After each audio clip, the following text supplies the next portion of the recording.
with the help of the Almighty, we feel it's obligatory upon us. It's critical that we stand up and speak out against the ones who are using my religion in the name of Judaism, and presenting themselves as the representative of the Jewish voice, that we uncover and reveal to the world that it's simply a farce, it's false. Judaism and their movement, Zionism, and the supporters, this is totally antithetical, they're contradictory. So we feel it's our obligation. We feel, I should say, our rabbis, leaders of the Jewish community, have always urged the Jewish people that we must speak up.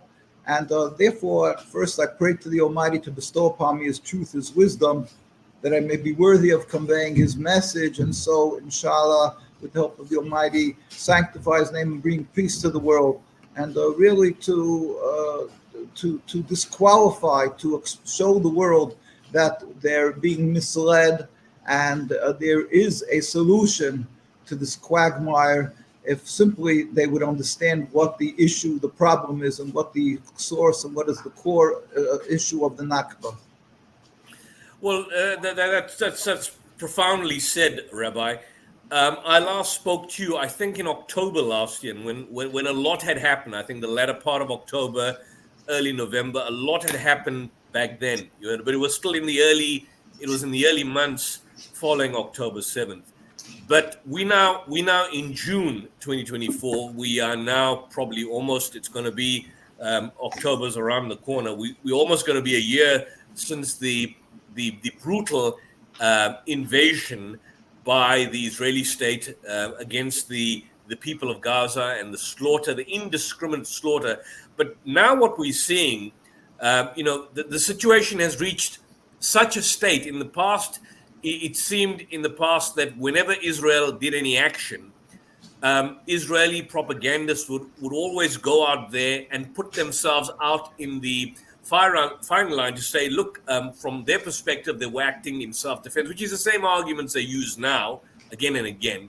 But it seems that in terms of the propagandist control that they had initially, once upon a time, of mainstream media, and even, platforms like CNN and the New York Times, it seems that they seem to have appear to have lost the propaganda war, and that global opinion, for the very first time in human history, has shifted and changed diametrically opposed to what the state of Israel stands today. Would that be an accurate assessment of what you see? With the help of the Almighty, we are reluctant usually to get in to like a political, or to try to assess where we are standing in the ups and downs of the Zionist state of Israel, because we have a responsibility as Jewish people to, regardless of the strength or weakness of the occupation of Zionism and their state of Israel, we will constantly, because we are Jews and because we are obligated to stand up for God, to stand up to God doesn't need us to stand up for Him, but to explain to the world what is godliness and what is the religion Judaism, that we will not look whether the state of Israel seems to be succeeding or not. We will constantly stand up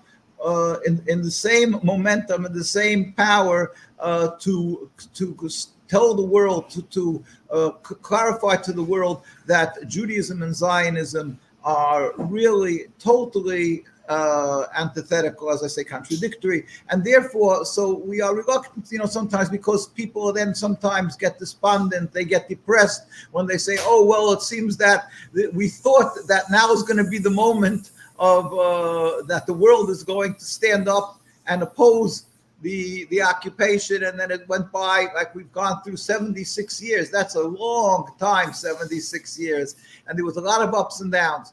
But that said, you are right, of course, that we are finding what they call a sea change in the world. You see that the students are the voice of people who have gone to schools where they are there to be educated, to form their stance in the world, to shape the world in the future, and they have open minds. They are not saddled with obligations, with responsibilities, so they are out there to speak openly what their thoughts are. And we found that in the case of the Vietnam War, we found in the case of apartheid, in the case of throughout the many different wrongs that we've gone through. It was the students who were the doorway, who were the ones who opened the windows and the light to the ones to continue to be able to stand up as a force, and eventually made the politicians uncomfortable and forced the hand of the world leaders. As apartheid would be the perfect example, I would think, because apartheid, the South Africa was recognized for tens of years as a legitimate, respectable entity, was part of the United Nations,